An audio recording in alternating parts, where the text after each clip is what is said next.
Salut à tous. Alors on se retrouve aujourd'hui pour une vidéo dont je vous ai déjà parlé, enfin je vous ai parlé que j'allais la tourner. Et voici le moment où je redécouvre tous les livres que j'avais laissés chez ma mère, puisque avant de déménager, j'avais fait des cartons de livres que je ne comptais pas lire dans l'immédiat, et dont je pouvais me passer un certain temps. Je les ai amenés chez ma mère et je les ai un petit peu oubliés si vous voulez. Donc je me suis rappelé il y a quelques semaines qu'effectivement j'avais pas mal d'ouvrages qui étaient restés ici. Et comme je suis venue en vacances ici, je me suis dit que c'était l'occasion de redécouvrir ensemble ces livres que j'ai laissés ici, que j'avais même oubliés. Donc on va être sur beaucoup de classiques, je vous le dis, beaucoup de format poche et beaucoup de classiques parce que c'est ce que soit j'ai déjà lu, soit j'avais pas forcément envie de lire dans l'immédiat. Voilà. Donc c'est parti parce qu'il y en a un petit paquet, il y a quand même quelques cartons. Je vais peut-être même pas tous vous les montrer, on va voir. Donc dans le premier carton, on est sur des, justement pas des poches. Et j'étais contente de les retrouver ceux-ci. Parce que j'ai un gros volume, l'intégrale de À la croisée des mondes de Philippe Pullman, que j'avais acheté d'occasion à Paris à 5 € pour cet énorme livre. Et d'ailleurs, je l'ai relu avant de déménager, donc du coup, ça remonte à 1 an. Et j'étais très contente de redécouvrir cette lecture. Je ne sais pas si vous connaissez À la croisée des mondes, mais c'est une histoire qui est soi-disant jeunesse. Moi, je trouve pas tant que ça. Mais je sais que l'auteur en avait parlé en disant que ce besoin de classer les livres n'était pas forcément judicieux parce que à la croisée des mondes, ça peut être lu par un enfant, mais il y a toute une dimension qu'on ne peut pas forcément comprendre quand on est enfant et qui est géniale pour un adulte, et c'est même parfois assez sombre. En tout cas, si vous ne connaissez pas, je vous invite à le lire et surtout à ne pas vous fier au film qui n'a rien à voir, qui était très mauvais, alors que le livre est excellent. Je sais que depuis, Pullman a ressorti dans le même univers une suite, il me semble. Enfin, c'est pas vraiment une suite parce que j'ai lu le tome 1. Le tome 1 se passe à la naissance du personnage principal. Et ensuite, c'est après À la croisée des mondes. Donc c'est un peu particulier. Mais bref, j'ai lu le tome 1, j'ai pas lu les autres, mais je vais m'y pencher parce que j'aime beaucoup cet auteur et je trouve ça très bien. Donc voilà, je vais pas trop vous raconter parce que je pense que c'est quand même assez connu. Et il n'y a pas forcément besoin de résumer. Ensuite, dans le même carton, j'ai ma version Harry Potter du 20e anniversaire d'Harry Potter. Donc c'était une édition collector qui a été traduite. Moi je l'ai acheté en anglais parce que j'avais très envie de relire du moins, les Harry Potter en version originale tout simplement. Donc moi je suis de la maison des Poufsouffles, au cas où vous ne riez. Je suis chez Poufsouffle parce que pour moi Poufsouffle est certainement la meilleure des maisons puisqu'ils accueillent tout le monde sans distinction de rang, de classe sociale ou de caractéristiques élitistes. Voilà. Et donc j'avais recommencé la lecture, je n'ai pas beaucoup avancé, mais du coup à l'occasion je le ferai et j'aimerais bien continuer la collection parce que je pense que depuis ils sont tous sortis. Donc voilà, on est sur une édition, moi je la trouve très belle, très sobre, voilà, toute simple. La jaquette, alors moi qui n'aime pas les jaquettes pour une fois, je trouve que la jaquette est vraiment jolie parce qu'elle est très simple et sobre et que le dos du livre aussi est très beau. Donc voilà, l'édition spéciale Harry Potter en anglais. Ensuite, j'ai également ce livre qui je pense est assez connu aussi, c'est le Château de Hurle de Diana Wynne Jones qui a inspiré le château ambulant de Miyazaki, qui était, je l'ai lu, hein, c'était une excellente lecture. Alors pour le coup c'est jeunesse aussi, mais c'est vraiment une très très bonne lecture et je sais qu'il y a 2 autres tomes qui sont parus. Donc à l'occasion j'aimerais bien me les procurer et les lire, même si j'ai eu des retours disant que le 2 était un petit peu décevant, mais bon. Après, j'ai pas forcément d'attente concernant ces livres parce que je suis pas forcément la plus grande fan qui soit déjà de Miyazaki. Donc même si j'aime beaucoup, j'avais pas forcément d'attente. En tout cas, ce tome-là était vraiment chouette. Je l'avais acheté à sa sortie, j'avais attendu sa sortie. Et puis après, je sais pas, j'ai oublié, enfin voilà. Le livre dans ce petit carton, c'était Anne de Green Gables avec la magnifique édition de chez Monsieur Toussaint l'Ouverture qui, je pense, est une maison d'édition qui est de plus en plus connue pour son travail éditorial assez incroyable, étant donné que le livre est à 16,50 €, qu'on est sur un hardback avec une très belle couverture, une très belle illustration. Bref, vraiment une édition de qualité à des prix, je trouve, de manière générale très accessibles. Et évidemment, depuis que Blackwater a paru et que ça a fait quand même grand bruit, la maison d'édition, et je la vois de plus en plus passer. Donc voilà, je n'ai que le 1, je n'ai lu que le 1, je n'arrive pas encore à savoir si j'ai envie de lire la suite, parce que même si j'avais beaucoup aimé et que j'avais trouvé ça, j'ai trouvé que c'était une très bonne lecture, je sais pas si je suis si emballée que ça pour la suite. Donc voilà, je verrai, peut-être que ça va me prendre un jour de continuer cette lecture. En tout cas, le tome 1 était vraiment super, super bien. En fait, c'est ces livres qui sont, si vous voulez, un petit peu durs, parce que quand même, Anne, elle vit des choses difficiles, mais qui sont quand même dans une ambiance très confortable, très doudou, très douce. Donc voilà pour Anne de Green Gables. Donc a priori, à partir de maintenant, on va être sur beaucoup de classiques de la littérature, et surtout de la littérature française, puisque j'ai fait des études de lettres. Donc j'ai une collection quand même de classiques de la littérature assez importante, même si j'ai déjà fait pas mal de tri, et donc je me suis séparée de pas mal d'œuvres. Donc on va commencer tout de suite parce qu'il y en a un petit paquet. Je vais pas forcément m'éterniser sur les bouquins, sauf peut-être certains. Donc le premier, c'est Madame Bovary de Flaubert. Comme vous voyez, il a fait son temps, il a vécu. Je l'ai étudié à plusieurs reprises à la fac et au lycée aussi, je crois. Et plusieurs fois à la fac, il me semble. Voilà, il est tout défoncé. C'était un poche. Parce que quand on est étudiant, on achète plutôt des poches, hein, de manière générale. Surtout quand on doit acheter 10 livres par semestre, voire plus. Donc voilà, il est tout défoncé, mais bon, Madame Bovary, excellente lecture. Je sais que beaucoup de personnes ont du mal avec Madame Bovary.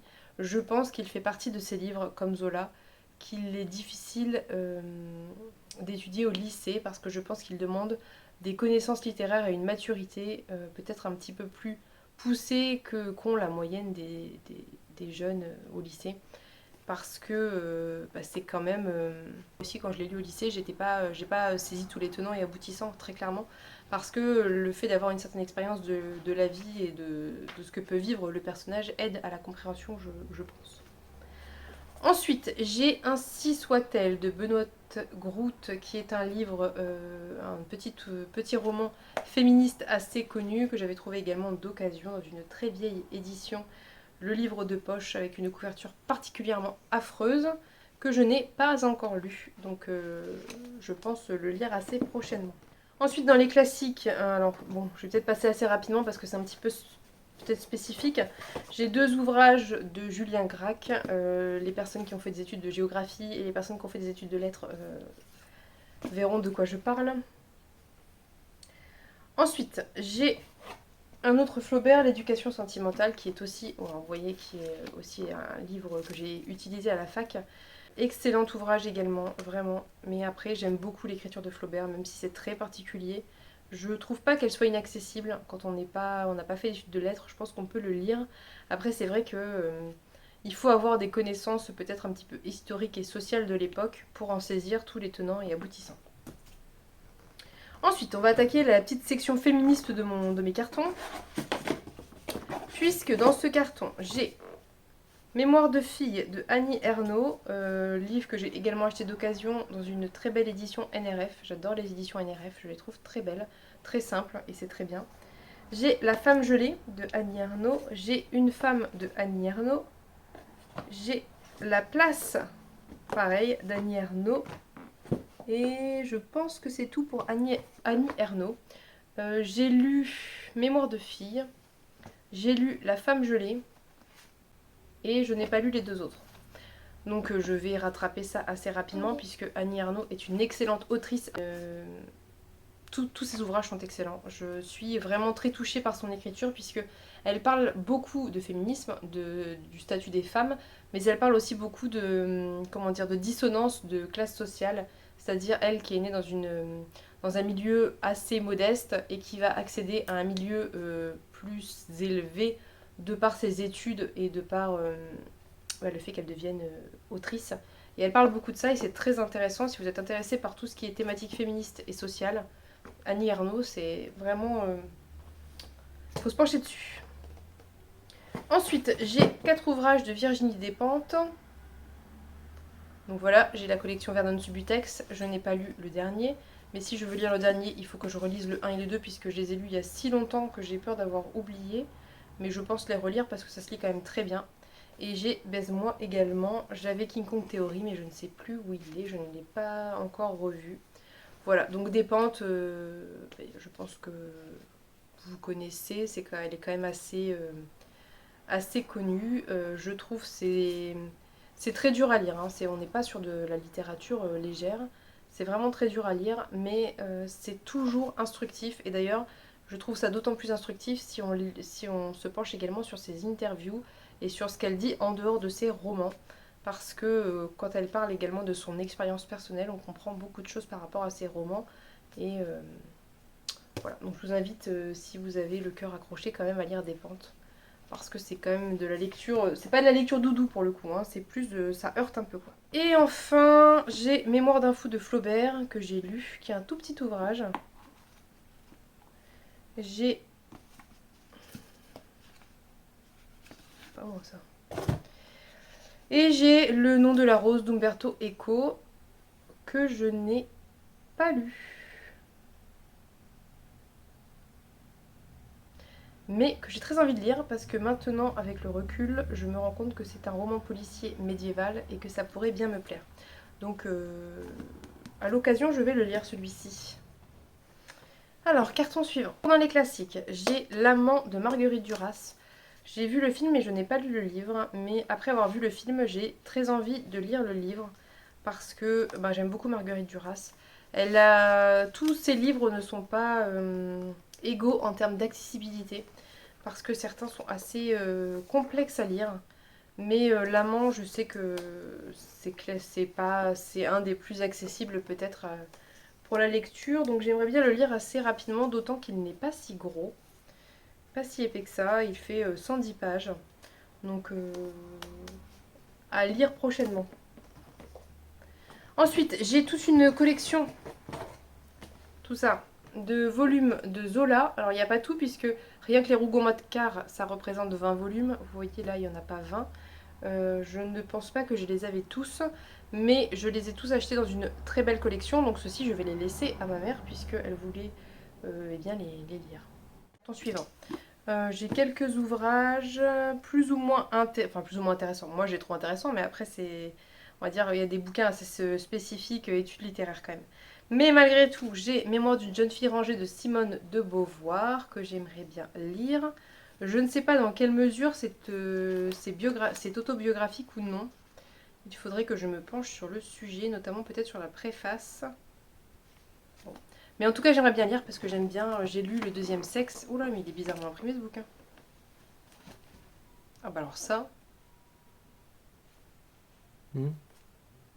Tu me crois si je te dis qu'à la page 320, t'as la page 100, mais à l'envers? C'est un collector aussi.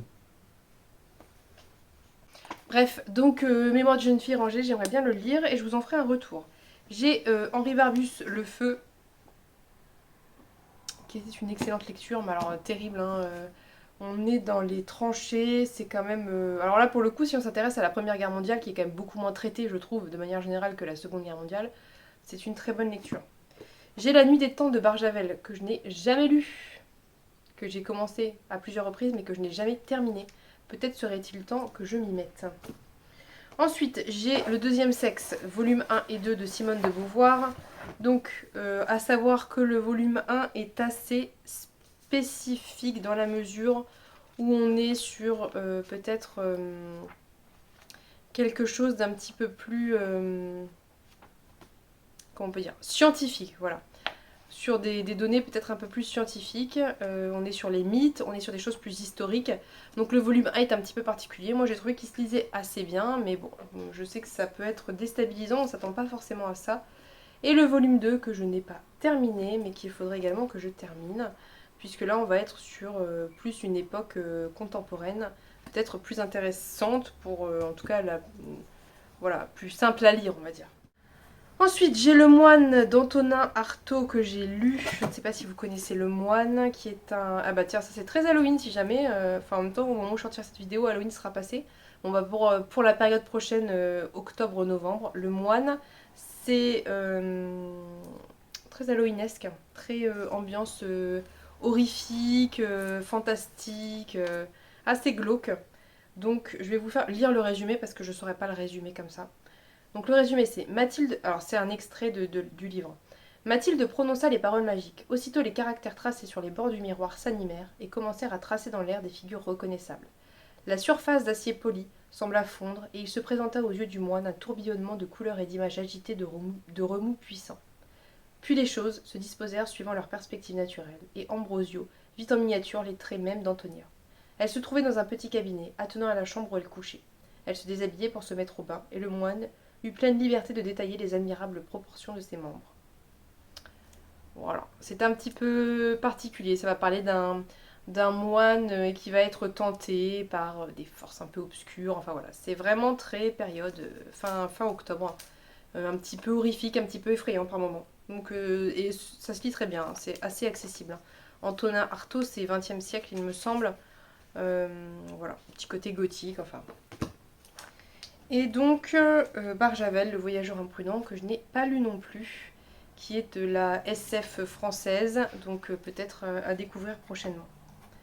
Ensuite, j'ai Le paysan de Paris d'Aragon, que je n'ai pas lu mais qui apparemment est très particulier, qui est très apparemment dédié aux Parisiens ou aux personnes aimant Paris, si j'ai bien compris, parce qu'on a toute une peinture du paysage parisien à différents endroits de Paris. Donc bon, à l'occasion je le lirai aussi. Et enfin j'ai deux Jane Austen, donc Mansfield Park et Northanger Abbey, que j'ai lu et étudié puisque j'avais un cours sur les autrices du 19e, que du 19e, bon bref je sais plus, mais j'avais un cours de littérature un petit peu comme les parcours d'études de genre, voilà. Donc on avait étudié pas mal Jane Austen. Je ne me rappelle plus du tout des histoires parce que c'était une époque où je lisais tellement de livres que malheureusement tout n'est pas resté gravé dans ma mémoire. Je ne me souviens plus très bien de quoi ça parle. Je crois que celui-ci c'est... Alors attendez, je vais vous dire ce qui est écrit derrière. Entrepris en 1798, Northanger Abbey est une parodie pleine d'esprit publiée quelques mois après la mort de Jane Austen en 1817. L'auteur d'Orgueil et Préjugés n'y ménage pas son ironie, visant ici les hommes, leurs chevaux et leurs rodomontades. C'est quoi ce mot? Rodomontades. Là, les femmes et leurs passions, des toilettes et des romans.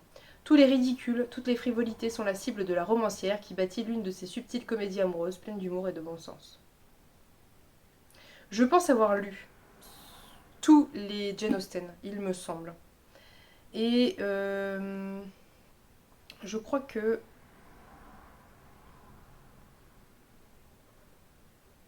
Il me semble que celui que j'avais le plus apprécié, c'était Emma, qui est également une parodie. Mais bref, il faudrait que je les relise parce que je vous dis, mis à part Orgueil et Préjugés, à force de déjà l'avoir lu d'une part, mais d'avoir vu le film et d'en entendre parler à tout va, parce que c'est quand même celui dont on entend le plus parler.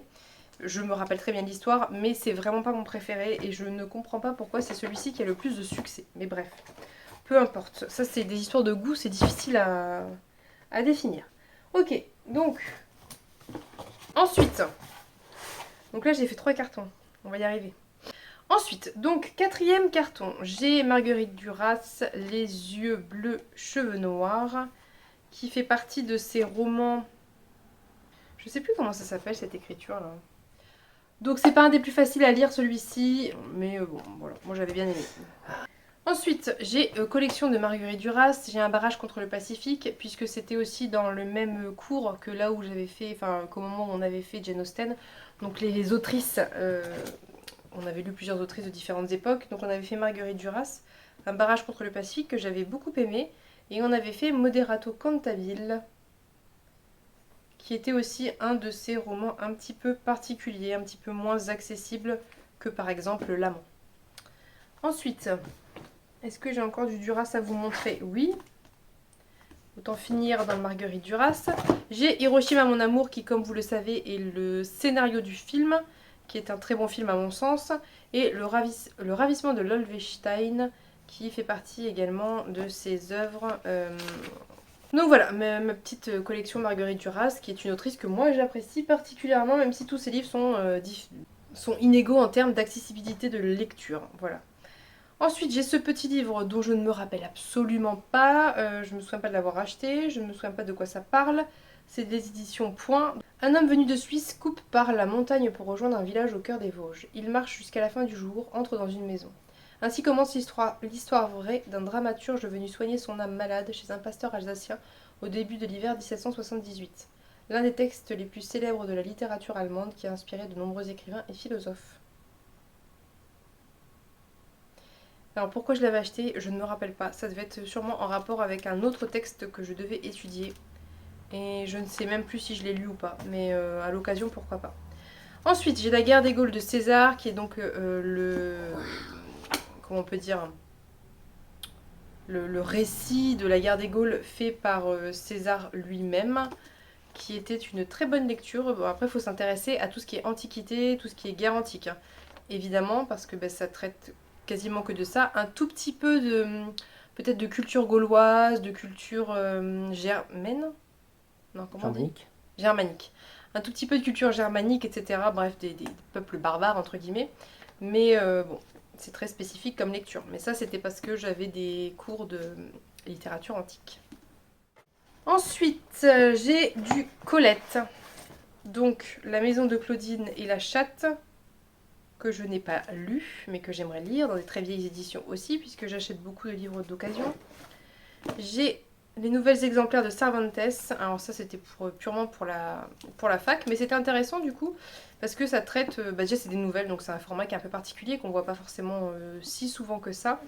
Et puis ça traite de pas mal de choses autour de l'Espagne au 18e, 17e 17e peut-être. 17e. Ouais, début du 17e. Donc c'est une époque qu'on connaît pas, c'est pas forcément... Enfin, on lit assez peu en France de littérature classique autre que française. Là, c'est de la littérature classique espagnole du 17e. Donc c'était pas mal. Ensuite, j'ai Pléthore d'Albert Camus, puisque j'ai La peste, L'étranger, le premier homme. J'en ai lu, mais je m'en rappelle plus. Je vous dis, j'ai lu tellement de livres quand j'étais à la fac que certains me sont totalement sortis de l'esprit. J'ai lu L'étranger et La peste, il me semble. Mais je n'ai pas lu Le premier homme. Un de mes classiques préférés, et le livre est dans un état pitoyable, que j'ai fait au lycée, c'est L'Antigone d'Anouilh, qui est une excellente lecture. Moi qui n'aime pas tellement lire le théâtre, c'est vraiment une très très belle lecture, pour plein de raisons différentes, notamment pour le personnage évidemment d'Antigone, qui est un personnage assez incroyable. Je pourrais en parler plus longuement là j'ai pas trop le temps parce que j'ai pas mal de livres à montrer, mais on pourrait revenir dessus si ça vous intéresse parce que vraiment c'est une de mes versions d'Antigone préférées. Et enfin, pour terminer ce carton, j'ai Céline, Voyage au bout de la nuit, que je n'ai pas lu, que j'ai beaucoup de mal à attaquer pour les raisons que vous connaissez sûrement. À savoir que Céline était antisémite et très sûrement raciste par la même occasion, donc j'ai beaucoup de mal à me mettre à Voyage au bout de la nuit. J'ai Falaise d'Olivier Adam aux éditions Point également. Pourquoi j'ai pris ce livre? Sûrement parce que ça parle d'Étretat, qui est pas très loin d'ici, de chez ma mère. Mais voilà. Et enfin, j'ai La main coupée de Blaise Sandrard. Ah bah voilà, pareil, qui allait avec Le feu d'Henri Barbus, donc Première Guerre mondiale. Il me semble que je l'ai lu, mais je ne m'en rappelle plus. Mais c'est vrai que tous ces livres que je vous présente, j'ai quand même plus ou moins tous envie de les relire, parce que c'était quand même tous plus ou moins des très bonnes lectures. Enfin, pas tous, mais la plupart de classiques qui ne m'intéressaient plus, je les ai déjà virés, quoi. Donc ceux que j'ai gardés, c'est ceux que j'ai envie de relire a priori. Voilà, donc je suis désolée, en fait je vais devoir couper l'ouverture des cartons ici pour la simple et bonne raison que je n'ai pas pu tout filmer, parce que je pense que vous l'avez vu, la vidéo est longue et qu'il me reste 3 cartons à faire, et que pour filmer il me faut quand même certaines conditions, à savoir par exemple du calme, donc pas de bébé dans les jambes, il me faut une bonne luminosité, ce qui n'est pas forcément le cas ici parce que les fenêtres étant assez petites, s'il pleut, s'il fait gris, la lumière est pourrie. Donc j'ai pas de matériel de lumière pour filmer. Donc je vais faire une première partie ici et puis je ferai la deuxième partie après Noël puisque mon frère va me ramener mes bouquins et donc je pourrai les ouvrir à ce moment-là chez moi et faire la deuxième partie de Je retrouve mes livres. Voilà. Donc sur ce, je vous laisse. Je vous souhaite une bonne journée, une bonne semaine. J'espère que cette vidéo vous a plu et je vous dis à bientôt pour une prochaine vidéo. Bye bye!